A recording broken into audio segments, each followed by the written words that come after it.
Halo semuanya, apa kabar? Nah, di sini aku mau share tentang prompt ChatGPT. Semoga kalian ngerti. Kalau misalkan nggak ngerti, kalian bisa komen-komen ya. Jujur ini pertama kalinya sih aku kayak gini. Dan aku harus belajar nih. Di sini bisa teman-teman bisa lihat sendiri ya. Hmm, Ini prompt generative AI sharing education. Sini, bentar. Nah, perkenalkan nama aku adalah Ayunda Milati Aska, biasa dipanggil Ayunda atau biasa dipanggil dengan Mila. Nah, di sini teman-teman akan belajar tentang prompt generative AI, workshop sharing, and session education. Selanjutnya, nah ini adalah saya sendiri. Selanjutnya, nah tujuan workshop kali ini, workshop online ya, gitu. Memahami konsep dasar generative AI, mempelajari penggunaan prompt dalam AI, dan peningkatan produktivitas melalui AI. Nah, di sini kita belajar generatif AI adalah kecerdasan yang dapat menghasilkan teks.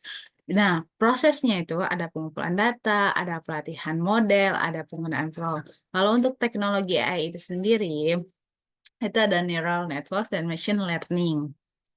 Selanjutnya, nah AI itu banyak banget. Ada ChatGPT, ada Notion. Nah, teman-teman bisa melihat sendiri kan di sini ada Write Sonic, ada Bard, New Bing. Nah, tapi yang paling sering kita mungkin gunain adalah ChatGPT sama Bard. Kalau sekarang Gemini kalau untuk di Google ada Sonic, Jasper, New Bing, Novel AI, Cloud, Magic Write, Fireflies AI, Copywriter, Copy AI. Semuanya ini punya manfaatnya masing-masing. Lanjut. Nah, di sini ada gambar image. Nah, kalau misalkan teman-teman mau butuh AI, ini image-nya banyak banget. Ada Stable Diffusion, Image Creator, Midjourney, Niji Journey, DLE, Segment, Crayon, Photo Room, Y, Brother, Starry Eye, Photosonic, Clip Drop, Beautiful AI, and Lexica Aperture.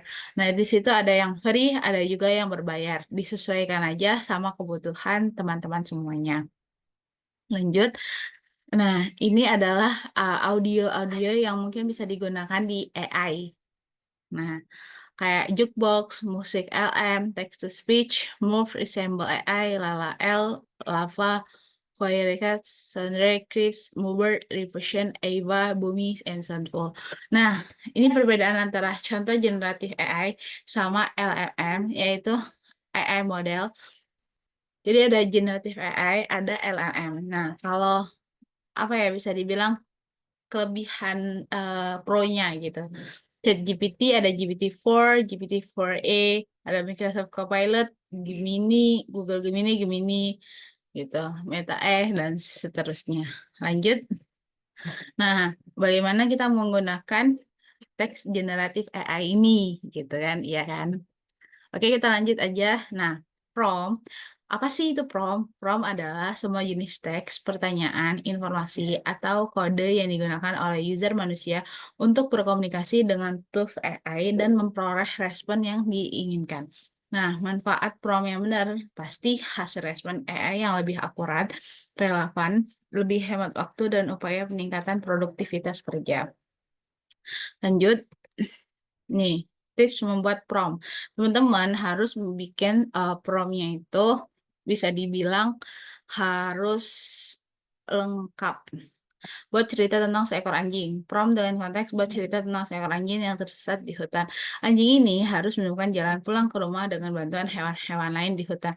Nah, ini spesifik sekali. Nah, jadi kalau kita mau bikin prompt ya kita harus spesifik spesifik mungkin.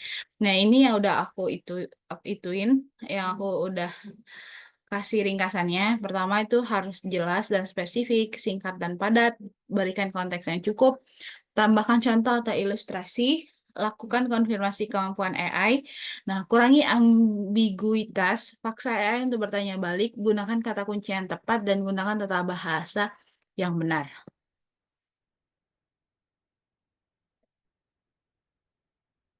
Lanjut. Nah, ini brainstorming 5W1H. Di mana kita harus tahu nih, what's, who, when, where, why, how. Apa, siapa, kapan, di mana, mengapa, dan juga bagaimana. Nah, itu harus kita tahu dulu untuk siapanya atau apa ya nih yang mau kita katakan gitu. Oh, di mana gitu. Biar si chat GPT-nya juga tahu gitu. Lanjut, nih misalkan kita brainstorming 5W1H, misal, siapa? Who are creating the content for? Who is dressing the audience? Siapa yang mau kita tuju? Terus tuh gimana cara kita bikin kontennya gitu. Nah, terus di mana? Oh, kamu mau naruh konten ini tuh di mana? Pasti dia nyesuaiin juga, oh maunya kita bilang di blog atau di LinkedIn atau di YouTube, nah itu diikuti lagi. Nah kalau untuk how prosesnya, research, nah itu kita maunya gimana prosesnya, why-nya, mengapa, what's-nya, why do why does the audience need this content. Nah itu disesuaikan aja sama kebutuhan kita. Misalnya, nah di sini juga ada contoh misalkan format untuk what itu apa? Misalkan what for will the content tag, this content tag berarti kan apa yang mau kita mau kita ambil gitu, topiknya apa, parametersnya gimana, goalsnya apa, disesuaikan aja sama kebutuhan kita masing-masing. Lanjut. Nah, ini brainstorming 5W1H. Nah, ini penting banget kayak apa yang perlu ditulis oleh AI. Contoh, apakah topik atau tema utama dari konten yang diinginkan. Misalnya tulis artikel tentang manfaat olahraga bagi kesehatan. Apa tujuan penulisan ini? Misalkan untuk edukasi, hiburan, promosi, atau tujuan lainnya. Nah, ini belum membahas masuk ke apa ya, bisa dibilang masuk ke rumusnya, tapi kita tahu dulu gitu ya gambaran-gambarannya itu bagaimana. Lanjut ke siapa audiens yang ditargetkan. Misalkan audiens untuk siapa? Anak-anak, remaja, dewasa, profesional atau komunitas. Jadi semakin spesifik itu semakin bagus gitu. Tulis tulis artikel tentang kesehatan yang ditujukan untuk remaja. Siapa yang menyampaikan pesan ini? Contoh, apakah ini perspektif ahli, pengguna, atau pihak lain? Gitu. Nah, nanti teman-teman harus tahu eh, semakin jelas itu semakin baik gitu. Misalkan nih di kapan konten ini relevan. Contoh, apakah konten ini berhubungan dengan waktu seperti musim, hari libur, atau acara khusus. Misal, contohnya tulis artikel tentang tips diet sehat di musim panas. Nah, kapan audiens ini membutuhkan informasi ini? Misalkan contoh, apakah ini konsumsi sehari-hari selama acara khusus atau pada situasi tertentu. Nah, misalkan di mana nih? Di mana konten ini akan digunakan atau dipublikasikan? Misalkan di blog, media sosial, newsletter, atau platform lainnya. Nah, contoh, tulis postingan media sosial tentang pentingnya membaca buku, di mana audiens berada. Apakah mereka di lokasi tertentu yang membutuhkan adaptasi konten? Misalnya, tulis artikel wisata untuk wisatawan yang akan berkunjung ke Bali, gitu.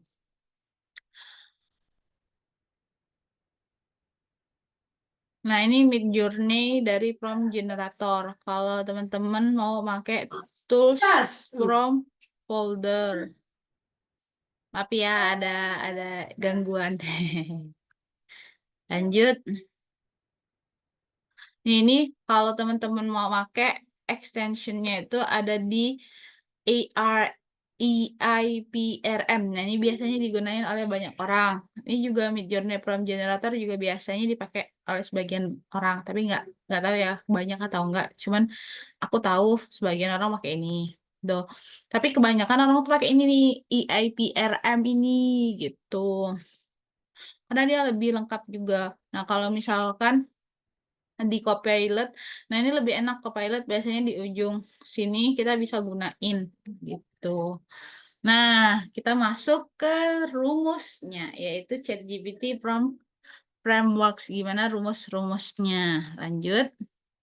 Nah, ini ada berbagai rumus, ada role, brief, experience, situation, context 1, context 2, era, expectation, role, action, apa, action, purpose, expectation, rest, role, action, context, expectation, rise, role, input, step, expectation.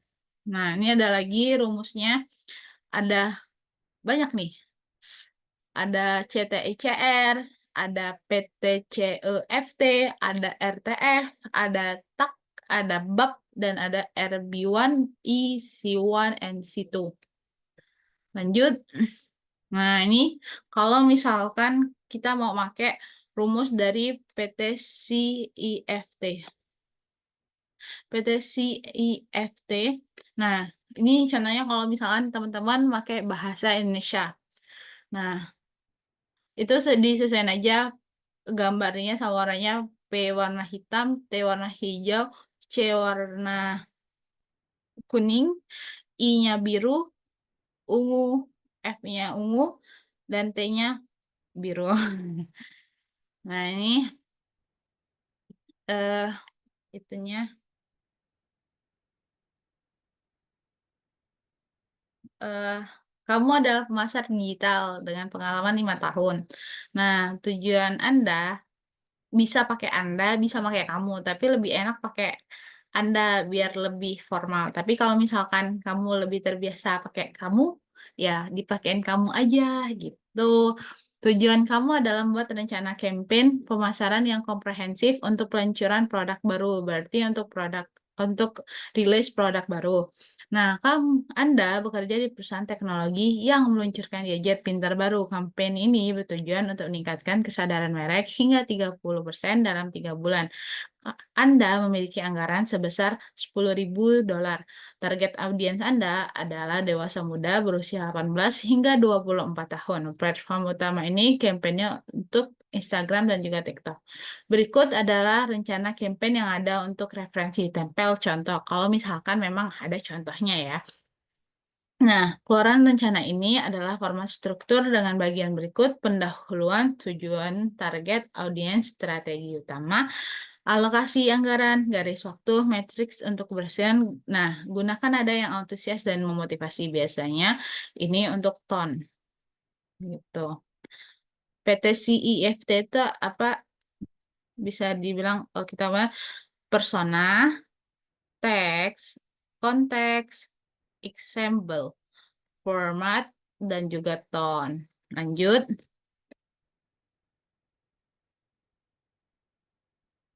Nah, ini RB1, E, C1, and C2 itu secara visual. Nah, ini teman-teman bisa baca sendiri. Hai, saya minta kamu berperan sebagai ahli nutrisi dan instruktur fitness, di mana kamu dulu juga mengalami obesitas sebelum menjadi seseorang yang sangat menjaga kesehatan seperti sekarang. Nah, teman-teman bisa disesuaikan saja kebutuhannya dan semakin jelas. Kalau memang ya hampir mirip-mirip serupa tapi nggak sama gitu ya rumus-rumusnya gitu. Lanjut.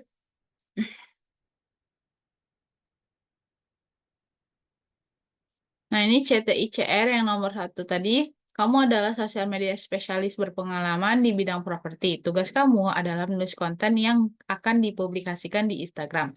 Target audiensnya adalah dewasa berusia 30 hingga 37 tahun. Konten yang akan kamu buat adalah konten carousel berisi 7 slide dan 1 halaman cover. Topiknya adalah cara menghitung ROI untuk investasi villa yang ada di kawasan Canggu, Bali. Berikan kalimat headline dan deskripsi pendukung untuk tiap slide-nya. Apakah kamu paham? Jawab iya jika kamu paham dengan instruksinya. Feel free jika ada yang ingin kamu tanyakan lebih detailnya. Nah, biasanya aku pakai yang ini nih.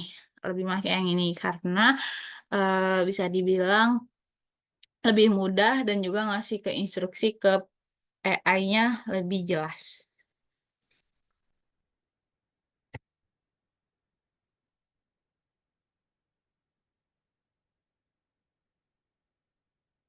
Lanjut.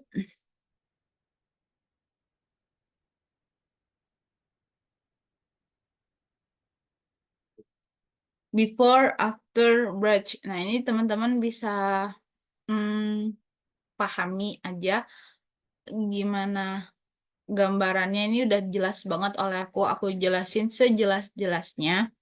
Teman-teman bisa gunain aja ini. Lanjut. Nah, ini juga udah ada yang bagian apel, ada range, ada rise, ada era, ada RTF, tag, content result example. Nah, ini misalkan ada prompt. Ada prompt ini kayak teman-teman minta feedback nih, masukin tulisan kamu. Jadi nanti teman-teman bisa pakai PPT atau apa gitu. Nah, periksa tulisan saya di atas, cek grammar, kejelasan, dan bahkan typo. Berikan feedback perbaikan. Nah, ini daily learning plan-nya. Saya mau belajar tentang topik bla bla bla bla bla. Buatkan plan belajar selama 30 hari bagi pemula seperti saya untuk mempelajarinya. Nah, lanjut kayak 80 hingga 20% dalam belajar. Saya mau belajar tentang topik bla bla bla bla misalkan marketing misalkan. Tuliskan 20% yang kamu ketahui tentang yang perlu saya ketahui untuk menguasai 80% ilmu tersebut. Nah, ada juga daily learning plan. Saya mau belajar tentang topik, masukkan topiknya. Oh iya, tadi udah ya dijelasin ya dari learning plan. Sekarang bantu ringkas. Misalnya saya ingin mengetahui isi dari buku apa gitu yang teman-teman inginkan dari penulis siapa. Tolong bantu saya untuk memberikan key points dari buku tersebut. Anggap saja kamu adalah siapa. Tolong berikan nasihat kepada saya tentang hal ini. Masukkan hal yang ingin kamu ketahui gitu. Oke, teman-teman. eh, Mungkin sekian dari saya. Lebih banyak kita diskus dari sekarang. Oke, dan mungkin sekian dari saya yang akan saya sampaikan. Semoga bermanfaat. Nanti saya masukin ini ke link YouTube-nya ya. Oke, biar teman-teman bisa belajar dengan seksama.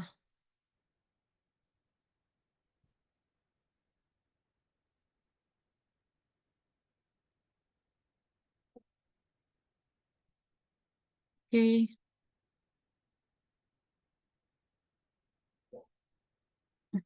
bagian dari saya. Assalamualaikum warahmatullahi wabarakatuh. Oke.